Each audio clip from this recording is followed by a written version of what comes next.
सोनम कपूर के ससुर से 27 करोड़ की ठगी कर चुका है।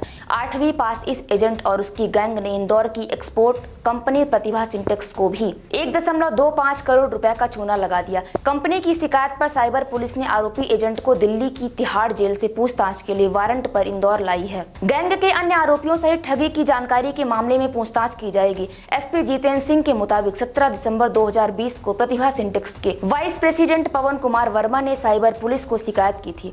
शिकायत में उन्होंने कहा था कि rebate of state and central tax and levy licence के नाम से फर्जी लाइसेंस बना लिए थे। गैंग ने कंपनी के खाते से 1.25 करोड़ रुपए इस लाइसेंस के जरिए अपने खातों में ट्रांसफर कर लिए थे। गैंग ने प्रतिभा सिंटेक्स कंपनी के आईसीसी नंबर से जुड़ी नई डीएससी तैयार कर प्रतिभा सिंटेक्स के लाइसेंस माध्यम से ब्लैक कर्व कंपनी में ट्रांसफर किए थे, जिसमें प्रारंभिक जांच में फर्जी तरीके से कंपनी के डिजिटल सिग्नेचर करने की बात सामने आई है। साइबर पुलिस ने जांच में पाया कि मनीष अग्रवाल पुत्र हरीशचंद्र अग्रवाल निवासी गीतांजलि पार्क दिल्ली, गणेश भूषण निवासी कर्नाटक, प्रवीण उर्फ मनोज राणा निवासी दिल्ली, गौतम कोहली अनिल जैन निवासी दिल्ली, सुरेश चेन्नई ने मिलकर फर्जी तरीके से रुपए ट्रांसफर किए थे। इस मामले में मनीष के फरीदाबाद हरियाणा में गिरफ्तार होने की सूचना मिली थी।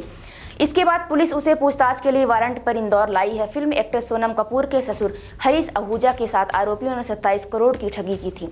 इसके चलते उन्होंने फरीदाबाद में केस दर्ज कराया था। इस मामले में गिरफ्तार आरोपी तिहाड़ जेल में बंद है। पुलिस के मुताबिक मनीष 8वीं तक पढ़ा है। वह पहले इनकम टैक्स ऑफिस में एजेंट के रूप में काम करता था। यहाँ से उसे कंपनी के डिजिटल खातों और कॉपी अकाउंटों की जानकारी रहती थी। पीथमपुर स्थित प्रतिभा सिंटेक्स लिमिटेड कंपनी के पदाधिकारी ने वर्ष 2020 में राज्य साइबर सेल की इंदौर इकाई में शिकायत दर्ज कराई थी कि उनकी कंपनी को जो एक्सपोर्ट के एवज में केंद्र सरकार द्वारा ROSCTL यानी rebate of state and central tax and levies की जो सर्टिफिकेट्स मिले थे, 10 सर्टिफिकेट थे जिनकी कीमत लगभग 1 करोड़ 25 लाख थी।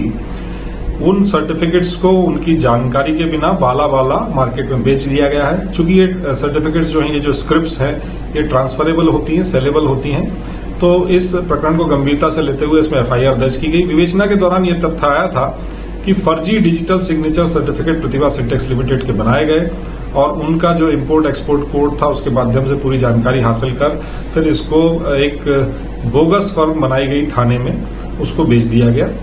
इसी प्रकरण में मार्च 2022 में फरीदाबाद पुलिस ने एक बड़े गिरोह को पकड़ा था और हम भी लगातार उस गिरोह के पीछे राज्य साइबर सेल लगी हुई थी। उसी गिरोह के एक सदस्य को माननीय न्यायालय से प्रोडक्शन वारंट जारी कराकर तिहाड़ जेल से इंदौर लाया गया। उसकी विधिवत गिरफ्तारी की गई, पूछताछ की गई। पूछताछ में उसने इस बात को स्वीकार किया कि इस गिरोह ने ही प्रतिभा सिंटेक्स लिमिटेड के फर्जी डिजिटल सिग्नेचर बनाए और फिर स्क्रिप्ट्स को जो है वो उस बोगस फर्म को ट्रांसफर किया गया।